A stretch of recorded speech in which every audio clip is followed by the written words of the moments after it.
regular equipment, but when the rock is hit, it flies away too far because of gravity.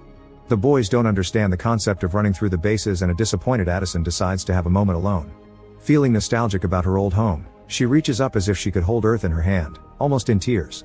Suddenly she hears a noise and turns around to discover the boys are using an oxygen tank to fly, making sure they are tied to the rover with a cable while the combination of gravity and tank expulsion pushes them up.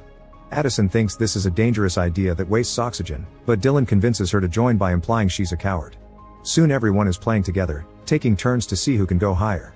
For a few minutes it's all good and fun, but when Borny's turn comes again, his cable breaks and he starts to float around without control. The kids rush to grab more oxygen tanks and use them to go as well, intending to help their friend. They can't really control the trajectory, so there's a lot of funky floating before they start bumping into each other. This crashing allows them to hold onto each other and put together enough weight to fall back to the ground. Since they've wasted so much oxygen, they aren't sure they can make it to the crater now, but Caleb points out they could find more at an old outpost from the first settlement. Borny hates the idea because he's heard stories from his brother that said the outpost is full of ghosts. Dylan calls him out and says Borny's brother is a loser, so in return Borny insults Dylan's family.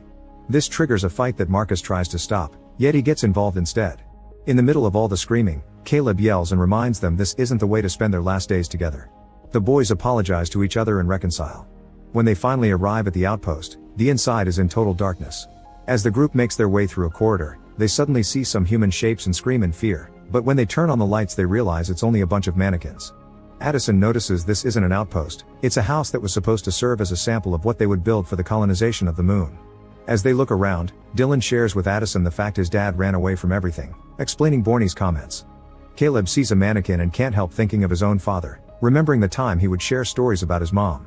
Eventually the kids find oxygen tanks and a bunch of food in the storage, so they decide to spend the night there. After having